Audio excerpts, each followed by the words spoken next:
Hey everyone, welcome to my channel. तो ये है क्लास 4 की मैथ की बुक जिसमें हम करेंगे एक्सरसाइज नंबर 8 के प्रॉब्लम सम।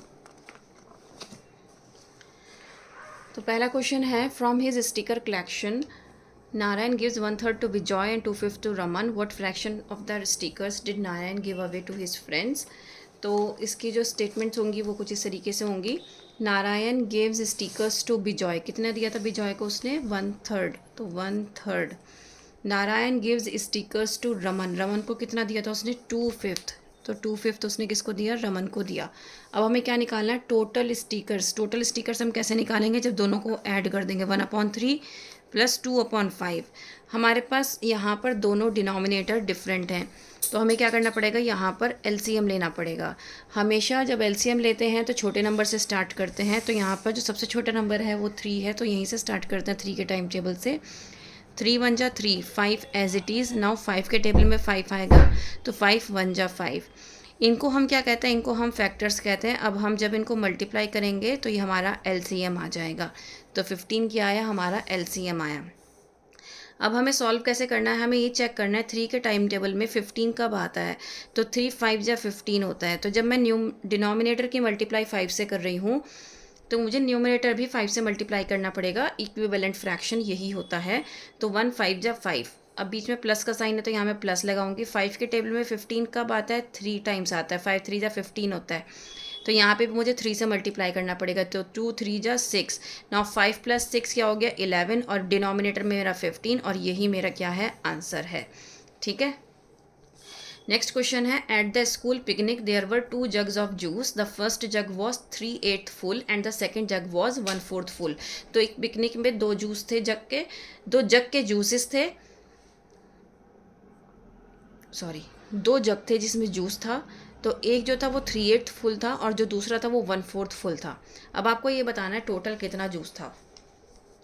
तो first jug was full 3/8, second jug कितना था? 1/4। ठीक है, सेकेंड जग कितना था? 1/4। टोटल जूस बताना है तो हमें क्या करना पड़ेगा? ऐड। सो 3/8 प्लस 1/4। अब हमें क्या करना है? एलसीएम लेना है 8 और 4 का। मैंने आपको अभी बताया था जब भी हम एलसीएम लेते हैं हमेशा छोटे नंबर से स्टार्ट करते हैं, 2 से स्टार्ट करते हैं। तो 2 4 जा 8, 2 2 जा 4। फिर से मैं 2 से करूँगी, 2 2 जा 4, 2 1 जा 2। अब फिर से 2 से करूँगी, 2 1 जा 2 एंड 1।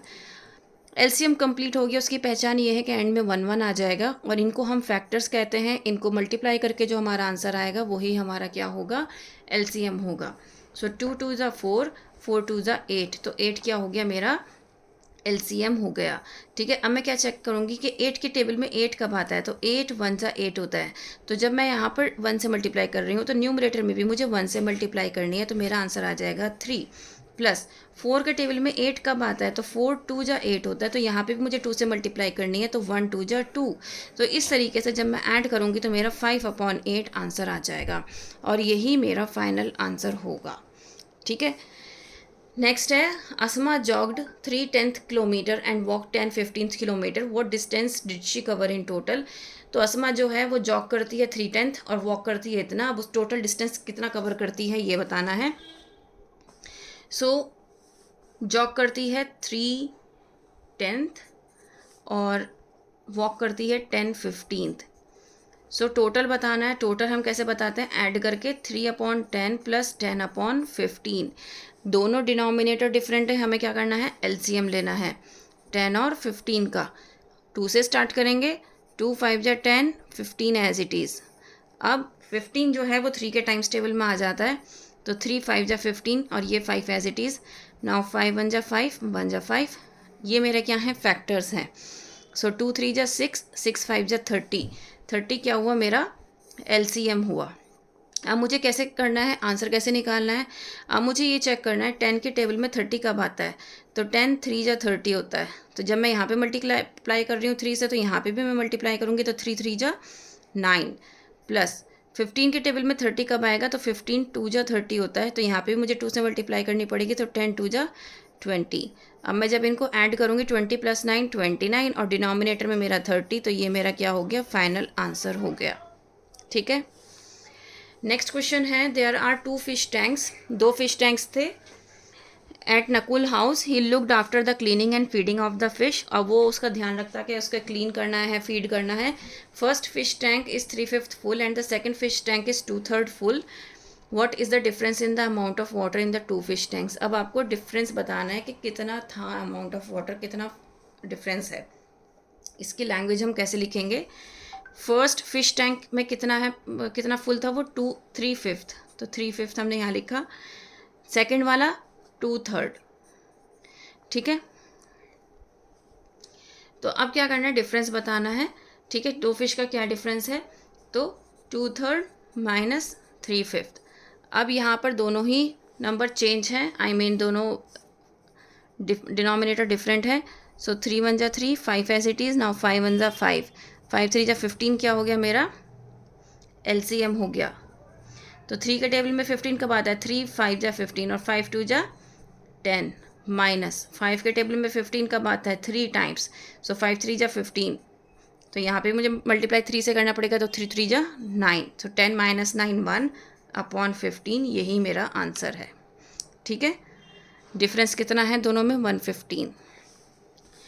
अब नेक्स्ट क्वेश्चन है, a nature club planted 4/8 amount of trees on Saturday. कितना सैटरडे में 4/8 उन्होंने प्लांट किए, पेड़ लगाए, और संडे में उन्होंने 5/10 लगाए, ठीक है।